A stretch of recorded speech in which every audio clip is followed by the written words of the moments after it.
Video games. There are so many video games, most of which are social. People had so many different ways to interact with people until talking from a simple screen got too boring. I'm Davison, and this is the problem with virtual reality.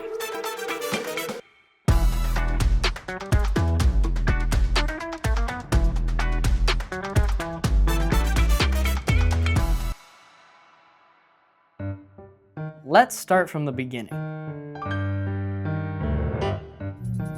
In the 1900s, virtual reality was attempted to be made public. Many companies used the resources they had at the time to create a platform that immersed the player in a completely new way. However, all the companies didn't get close to what they'd hoped to achieve, and not much was seen from virtual reality after that. Until 2012. The Oculus Rift Kickstarter sparked a new age of gaming, reigniting mainstream interest in virtual reality gaming. In 2016, companies such as HTC and PlayStation released their headsets, trying to compete with Oculus, but the only way for Oculus to go was up. In 2019, Oculus changed the game. They released the first generation Oculus Quest. Being the world's first standalone headset, VR became cheaper and more accessible to the public. Later, they released their Oculus Quest 2 and 3. With this new way to play, games give different ways to interact with people.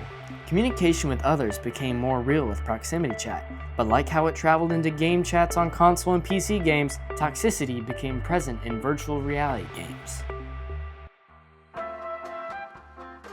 To explore the issue of toxicity in VR games, I selected 3 games that are popular to the virtual reality community.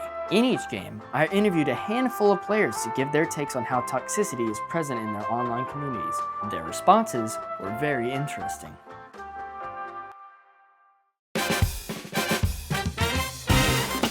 Toxicity is the worst thing to touch this planet Earth. It's not okay because it ruins the game for people. Like, we probably have lost population because of toxicity and people not playing anymore. If like toxic people like keep playing the game, like the population of Rec Room will like rocket down, and it's just not good for people because they can really hurt people's feelings. Based on the responses from the participants, I can conclude that toxicity is very present in the Rec Room community. The players collectively fear for the stability of their online community, claiming if it doesn't stop, the quality of the game will be ruined, and no one will be a part of it. Rec Room is what I will call a hangout game. It is a game that is solely built on making friendships with people online. Let's move on to a more creative game.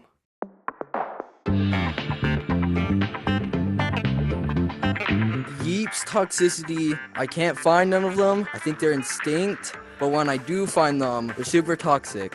It's just like, it's completely ruining Yeeps. Yeeps is supposed to be a fun, nice game, but these stupid toxic people are trying to ruin it. I usually just ignore them and then just go on about my day, but it's kind of annoying. There's a lot of slurs.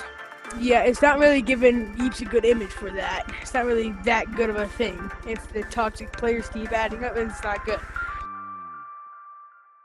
I find these responses particularly interesting. According to player responses, toxicity is not common in the Yeeps community. If a player is toxic, they are more likely just trolls with no real bad intentions. Troll or not, Yeeps stands for a community based off of creativity and expression. Finally, let's end this study with one of VR's most foundational games. That's right, you know what I'm talking about. I'm talking about... My take in toxicity in Gorilla Tag, like I can't even find a word for it. It's one of the worst things in the Gorilla Tag community at the moment. I think it has gotten a lot worse with the rise of current players. People who haven't said it might get reported. I experience a lot of people cussing out people. It makes people quit what they love. If it does not stop, I think popularity will go down in Gorilla Tag. What can we learn from these responses? Well, we can see with these types of competitive games, toxicity is through the roof. Derogatory language is much more present. Players think that if toxicity continues, the game will lose more and more people, and then come to a point where no one will ever play it again.